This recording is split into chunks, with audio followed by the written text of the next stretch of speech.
Nggak semua cafe dan coffee shop di Kintamani terus bermekaran dan menemukan ketenaran. Beberapa terpaksa gulung tikar. Kenapa ya? Sebelum memulai bisnis F&B, ini yang perlu diperhatikan menurut Sabrina Harisanti, seorang marketer and corporate strategist. Ya, halo, selamat sore. Perkenalkan, saya Sabrina, saya CMO di PT Sinar Sosro.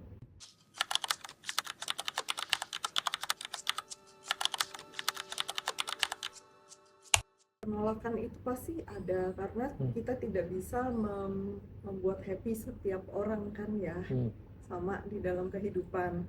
Jadi memang kalau setiap brand itu kan punya targetnya masing-masing, punya target audiensnya, punya target customernya. Nah, tentunya kita yang harus kita bahagiakan itu ya target audiens atau target customernya. Nah, yang lain-lain kalaupun ikut berbahagia atau menyukai itu adalah spillover aja, bonus buat kita, yang tentu sangat kita hargai juga. Tapi memang tentu ada orang yang tidak cocok dengan, misalnya kalau saya ambil di makanan dan minuman, ada orang yang tidak cocok dengan rasa tertentu, aroma tertentu, tapi ada juga yang cocok dan suka gitu. Jadi memang kita tidak bisa mendapatkan 100% orang di dunia atau di suatu negara itu menyukai produk kita. Kita harus memilih siapa yang kita targetkan. Oke. Dari awal saat kita melakukan visibility study, kita juga sudah punya kira-kira siapa yang mau kita targetkan.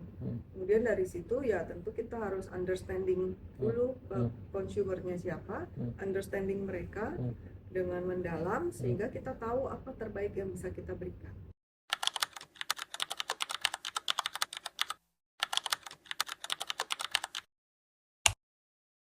Suatu bisnis, tentu kita harus tahu dulu sebenarnya problem apa yang mau kita solve, problemnya siapa, kemudian apa yang mereka butuhkan, bagaimana mereka bisa mengakses produk kita, caranya seperti apa, di mana harganya, berapa yang mereka mampu berikan, dan apa sih value yang mau kita berikan kepada mereka.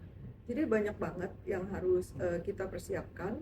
Basically ya itu tadi, understanding the market, understanding your consumer, understanding your competition.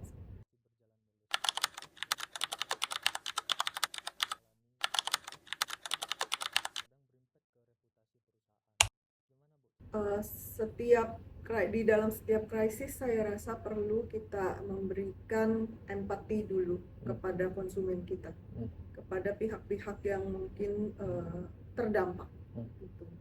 Yang penting adalah empati dengan niat yang baik kita berikan, bagaimana kita bisa membantu mereka dan ya memperbaiki kalau memang ada krisis-krisis tersebut.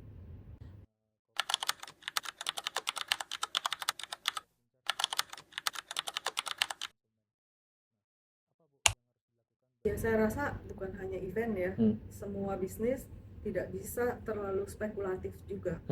Meskipun ya kita tidak ada kata 100% Income? pasti, tidak ada kepastian di dalam bisnis. Tetapi kita hanya meminimize resiko.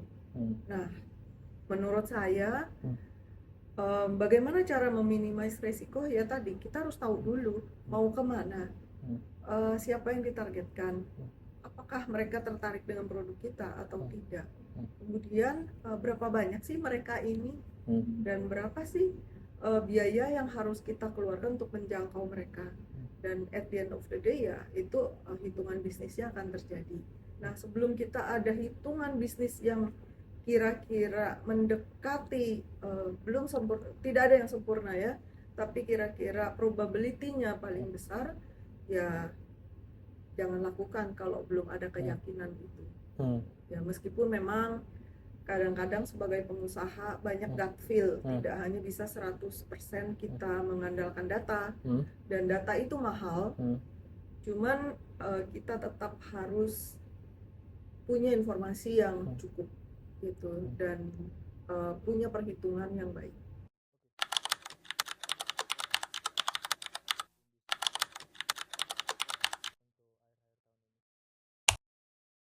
challenge-nya ya. Pertama adalah bagaimana kita memahami konsumen yang berubah dengan cepat. Bagaimana kita memahami konteks dan bagaimana kita memahami dunia digital yang begitu cepat berubah ya, dan memanfaatkannya.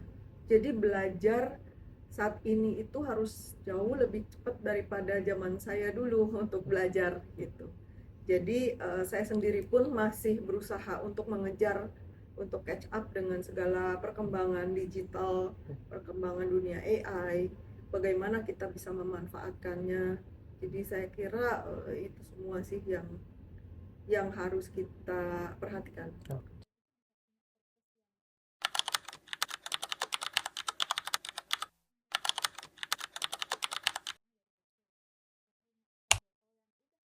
Saya rasa balik lagi kepada filosofi. Kalau perusahaan yang sudah berdiri ya kita harus kembali selalu kepada filosofi perusahaan.